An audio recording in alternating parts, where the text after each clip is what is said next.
Kristus, mūsų krikščioniškojo gyvenimo idealas. Viešpats Jėzus ne vieną atsiteisė už mus Dievo teisingumui ir pelnė mums dangų bei pagalbą kelionėje į jį, bet ir davė antgamtinio mūsų gyvenimo puikų pavyzdį. Tokio pavyzdžio esame labai reikalingi, nes puoselėti gyvenimą, kuris yra dalyvavimas Dievo gyvenime, reiškia, kiek beįmanoma, panašėti savo gyvenimu į dieviškąjį gyvenimą. Šią tiesą svarstydamas, Šventasis Augustinas sako, kad žmogus, koks jis bebūtų, yra per menkas tokio gyvenimo pavyzdys. Dievasgi, kuris yra pats šventumas, atrodo per tolimas mums pavyzdys. Taigi, amžinasis Dievo sūnus, gyvasis jo paveikslas, tampa žmogumi ir savo pavyzdžių parodo, kaip gyvenant žemėje galima panašėti į Dievą. Dievo sūnus ir žmogaus sūnus gyveno tikrai dievišką gyvenimą ir galėjo sakyti, kas yra matęs mane, yra matęs tėvą. Savo gyvenimu apreiškęs dieviškąjį šventumą, galėjo nurodyti save, kaip yra galima pasiekti dieviškuosius tobulumus.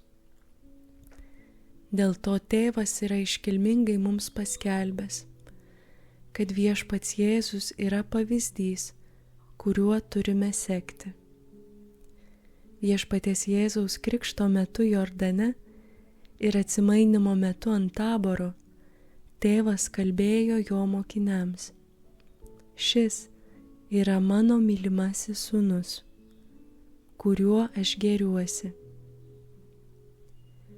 Vadinasi, jei norime, kad tėvas ir mumis gėrėtųsi, turime būti panašus į viešpatį Jėzų.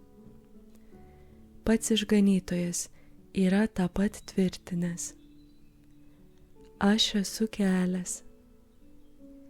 Ne vienas neteina pas tėvą, kaip tik per mane. Mokykitės iš manęs, nes aš romus ir nuolankios širdies. Daviau jums pavyzdį, kad, kaip aš jums dariau, taip ir jūs darytumėte. Kasgi iš esmės yra Evangelija, jei ne apsakymas viešpaties gyvenimo, veiklos, kančios, mirties ir prisikėlimo, kad jo gyvą pavyzdį pasektume. Pirmoje knygoje, rašo Lukas, aš kalbėjau apie visą, ką viešpats Jėzus darė ir mokė. Taigi krikščioniškasis gyvenimas tai Kristaus gyvenimo panašybė. Šventasis Paulius krikščionio pareigas trumpai taip nusako: būkite mano sekėjai, kaip ir aš esu Kristaus. Tad dabar geriau įsižiūrėkime į šio pavyzdžio ryškesniuosius bruožus. Viešpats Jėzus yra tobulas mūsų krikščioniškojo gyvenimo idealas. Jėzus yra tobulas idealas net tiems, kurie netiki jį esant Dievą, juk jo charakteris yra taip dorybingas, kad niekas iš žmonių negali jam prilygti. Jo dorybės yra aukščiausio herojiškumo, su jas atitinkančiais vidiniais nusiteikimais. Religingiausias Dievo atžvilgiu, neapsakomai mylintis artimą, nuostabus savęs atsižadėjimu, begaliniai neapkenčiantis nuodėmės ir viso, kas į ją veda. Nežiūrint šio neapsakomo viešpaties Jėzaus tobulumo, jis yra įmanomas sekti pavyzdys ir tai visiems.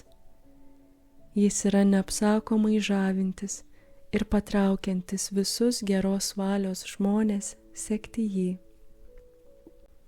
Viešpats Jėzus, pavyzdys, kuriuo visi gali pasekti, nes jis prisijėmė mūsų skurdą ir mūsų negalias, leidosi gundomas, kad visa kuo būtų panašus į mus, išskyrus nuodėmę.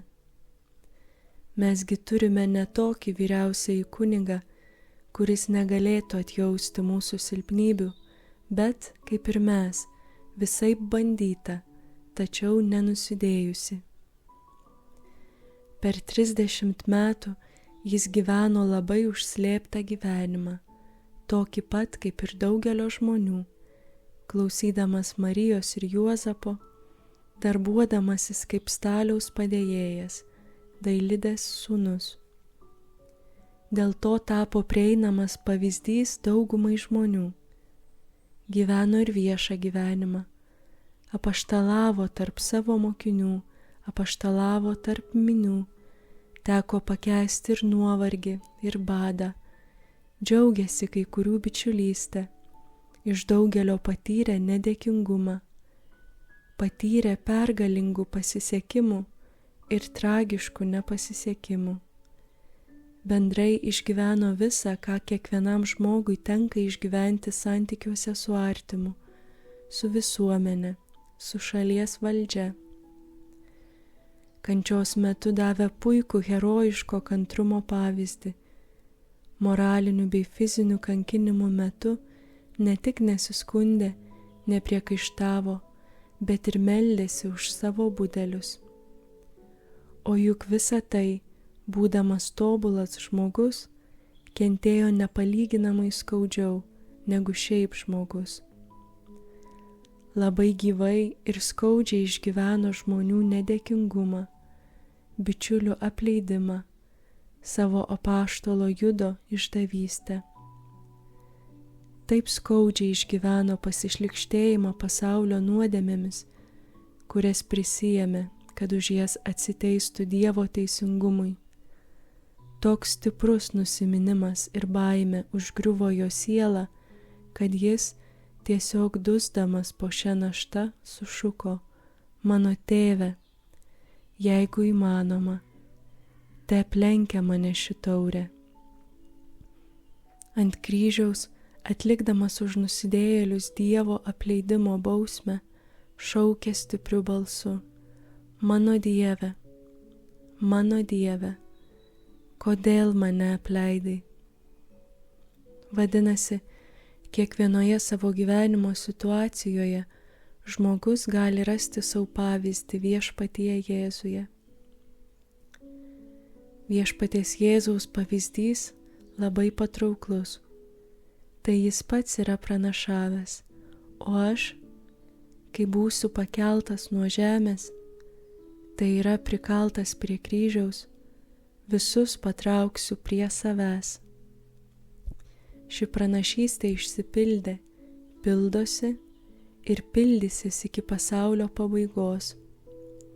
Kilnios sielos, įsigyvendamos į tai, ką viešpats Jėzus dėl jų yra iškentęs, nežiūrėdamas savo prigimties prieštaravimo, neša vidinius bei išorinius savo gyvenimo kryžius karžygiškai, kad taptų vis panašesnės į savo dieviškąjį mokytoją, kad parodytų jam daugiau meilės, kad taptų turtingesnės atpirkimo vaisiais, kad vis labiau įsijungtų į jo veikimą dėl pasaulio išganimo, dėl savo brolių pašventinimo.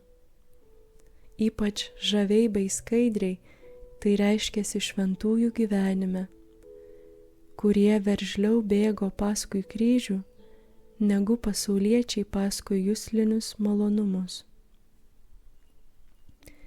Kristaus pavyzdžio patrauklumas yra didesnis ypač dėl to, kad į šį žavėjimąsi Kristumi įsijungia jo malonė.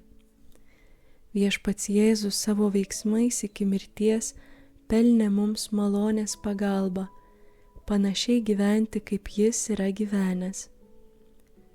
Kai mes žavimės jo nusižeminimu, jo neturtu, jo apsimarinimu ir kitomis jo dorybėmis, esame skatinami juo pasekti ne tik jo pavyzdžio patrauklumo, bet ir tų malonių, kurias jis yra pelnęs mums savo dorybių veiksmais. Šios malonės ne tik stiprina mumise ryžtą sekti viešpaties Jėzaus dorybėmis, bet ir padeda mums, kai pagal savo pasiryžimus stengiamės veikti. Kai kurie viešpaties Jėzaus veiksmai yra ypač reikšmingi mūsų išganymui ir dėl to turime rūpestingiau su jais vienytis. Taip turime elgtis dar ir dėl to, kad jais viešpats Jėzus yra pelnęs mums ir specialių malonių, o vienydamiesi su jo veiksmais tampame šių malonių verti. Tai pagrindiniai jo gyvenimo slėpiniai. Įsikūnijimas pelnė mums savęs atsižadėjimo ir vienybės su Dievu specialią malonę, nes įsikūnijimu viešpats Jėzus susiejo visą žmonių giminę su savimi, kad ją pašvęstų savo tėvui. Kryžiaus kančia pelnė mums specialią malonę nukryžiuoti savo kūną ir polinkius į nuodėmę. Jo mirtis pelnė mums specialią malonę mirti nuodėmei ir jos priežastims.